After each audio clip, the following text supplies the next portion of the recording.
Crônicas do Amanhecer, por Feijão Centro Espírita Allan Kardec de Balneário Gaivota, 10 de novembro de 2020. Caso Gugu. Rose Miriam aciona Leão Lobo na justiça e pede 50 mil reais. Mãe dos filhos de Gugu, Rose Miriam acionou o apresentador e comentarista Leão Lobo na justiça. A alegação é de que ele teria mentido sobre possível acordo para que ela não tivesse direito à herança. Segundo o UOL, a defesa de Rose disse que as declarações de Lobo foram dadas no programa Fofocalizando, do SBT, nos dias 23 e 27 de dezembro do ano passado. Segundo os advogados de Rose, as declarações de Lobo provocaram sérios danos à vida dela, que alega não ter assinado testamento abrindo mão da herança de Gugu. A título de indenização por danos morais, Rose pede 50 mil reais. No sábado, em entrevista exclusiva a Isto É Gente no Camarote Brahma, Leão Lobo reiterou as afirmações e disse que Gugu e Rose não tinham uma vida de marido e mulher. No Evangelho segundo o Espiritismo, Allan Kardec esclarece que os laços de família não são destruídos pela reencarnação, como pensam certas pessoas. Pelo contrário, são fortalecidos e reapertados. O princípio oposto é que os destrói. Os espíritos formam, no espaço, grupos ou famílias, unidos pela afeição, pela simpatia e a semelhança de inclinações.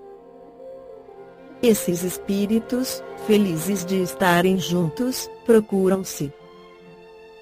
A encarnação só os separa momentaneamente, pois que, uma vez retornando à erraticidade, eles se reencontram, como amigos na volta de uma viagem. Muitas vezes eles seguem juntos na encarnação, reunindo-se numa mesma família ou num mesmo círculo, e trabalham juntos para o seu progresso comum. Se uns estão encarnados e outros não, continuarão unidos pelo pensamento. Os que estão livres velam pelos que estão cativos, os mais adiantados procurando fazer progredir os retardatários. Após cada existência terão dado mais um passo na senda da perfeição. A união e a afeição entre parentes indicam a simpatia anterior que as aproximou. Por isso, diz-se de uma pessoa cujo caráter, cujos gostos e inclinações nada têm de comum com os dos parentes, que ela não pertence à família. Dizendo isso, enuncia-se uma verdade maior do que se pensa. Deus permite essas encarnações de espíritos antipáticos ou estranhos nas famílias, com a dupla finalidade de servirem de provas para uns e de meio de progresso para outros. Os maus se melhoram pouco a pouco, ao contato dos bons e pelas atenções que deles recebem, seu caráter se abranda, seus costumes se depuram, as antipatias desaparecem. É assim que se produz a fusão das diversas categorias de espíritos, como se faz na Terra entre as raças e os povos. No livro Curso Dinâmico de Espiritismo, Herculano Pires complementa: ninguém colocou melhor o problema da família do que Allan Kardec, pois não se apoiou apenas na pesquisa das aparências formais, mas penetrou na substância da questão, no plano das causas determinantes. Por isso nos oferece um esquema tríplice das formações familiares do nosso tempo, a saber, a família carnal, formada a partir dos clãs primitivos, evoluindo nas miscigenações raciais, através de inumeráveis conflitos ao longo das civilizações progressivas, na fermentação dialética do amor e do ódio. Os grupos assim formados subdividem-se, nas reencarnações progressivas, em inumeráveis subgrupos, que também crescerão e se subdividirão na temporalidade, ou seja, na imensa esteira do tempo, que, segundo Heidegger, acolhe o espírito. São essas as famílias consanguíneas, que se desfazem com a morte. B. A família mista, carnal e espiritual, em que os conflitos do amor e do ódio entram em processo de solução, nos reajustamentos das lutas e experiências comuns, definindo-os e ampliando-se as afinidades espirituais entre diversos grupos, absorvendo elementos de outras famílias, nas coordenadas da evolução coletiva.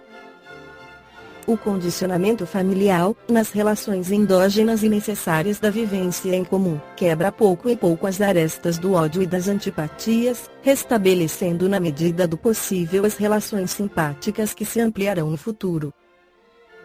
A desagregação provocada pela morte permitirá reajustes mais eficazes nas sucessivas reencarnações grupais.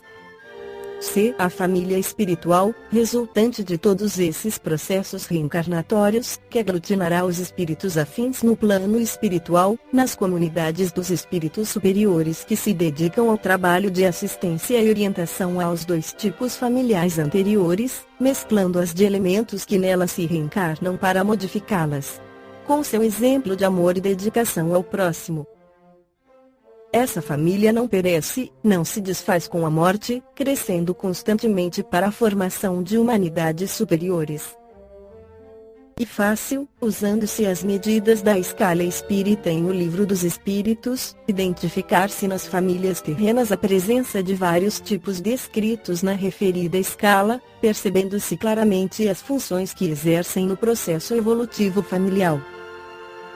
A concepção espírita da família, como se vê, é muito mais complexa e de importância muito maior que a das religiões cristãs, que conferem eternidade e inviolabilidade ao sacramento do matrimônio, mas não podem impedir que, na morte, o marido vá parar nas garras do diabo, a esposa a estagiar no purgatório e os filhos inocentes curtir a sua orfandade nos jardins do céu. A concepção jurídica e terrena da família não vai além dos interesses materiais de uma existência.